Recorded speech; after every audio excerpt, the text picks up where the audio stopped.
that song? I'm going to start singing a song about the unity in the house. And we just all get along. And they looking at each other like, where did he get that song from? Hallelujah. But that is the prophetic, because prophetic means I speak things that are not as though they are. Come on. And so even in the midst of confusion and mess, I say, oh, it's sweet.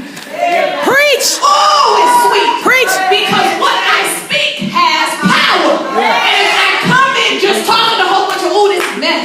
Oh, that's messy. Oh, that's messy. Oh, it's drama. Oh, it's drama. Then I feed the drama and the drama grows. Because then you want to know what I'm talking about. What's the mess? What's the drama? Oh, it's sweet. Oh, I dare you to go up in your house and start speaking things that are not as though they are. Oh, you brilliant. Oh, you're my honor roll child. They haven't been on the honor roll yet. You're my honor roll child. Hallelujah. Hallelujah. Oh, you're so respectful. Oh, you have such good manners. Oh, you make mama so happy you got such good manners. Oh, I got a good husband. Oh, my husband is so loving and kind. Oh, my husband is so gentle. Speak it. Come on. And people will start to live it. When you speak it, people will start to line up with your words and with your language. And so when people have an attitude with you, come on.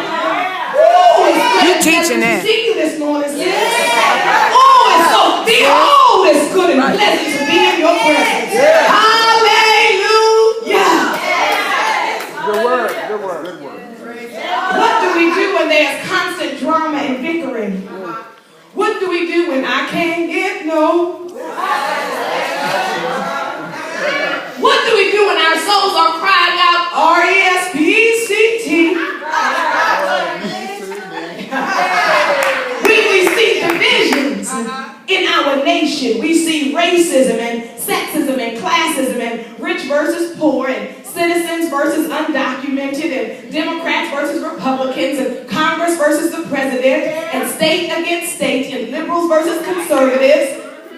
But not only in the nation, but we see divisions in our churches. Not this church. I don't go to this church, so I don't know the story of this church, but I've been in church all my life. So I know whenever you get people together, it's going to be some of the same things in church after church after church. Sometimes we have old members against new members. Families against families. Men against women. Ministers against officers. Musicians against choir members. Trustees against stewards. Titles versus no titles.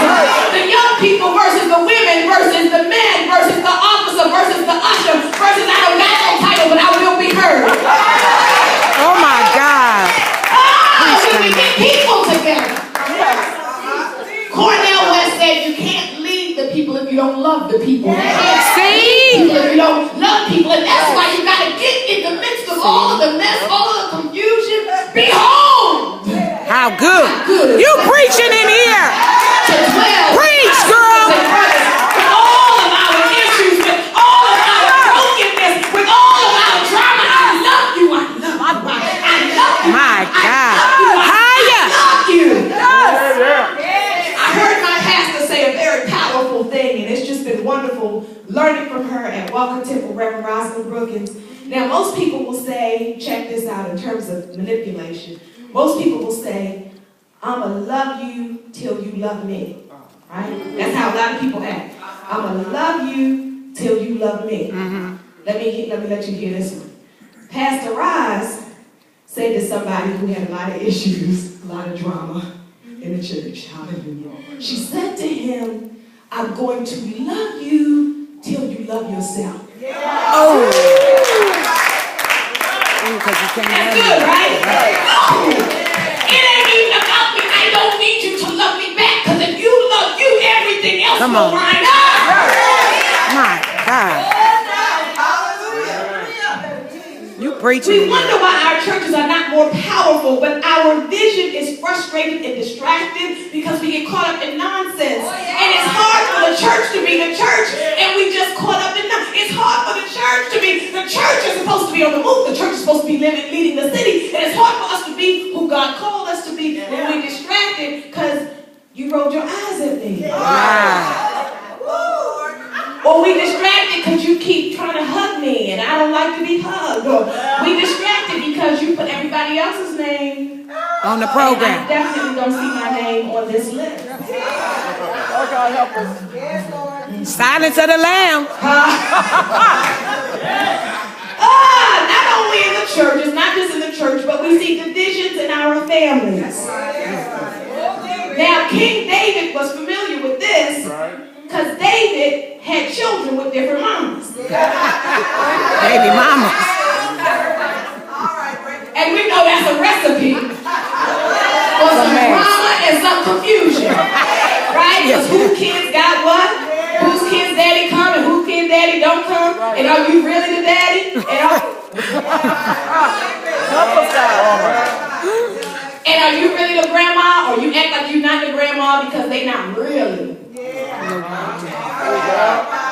Come on now, we need some mothers of the church that will say these are all mine. Hallelujah. These are all of them are mine. All of them are equally mine. Yes. So we know something about this because there are those of us who come to church with smiles on our faces, but we have cried some tears.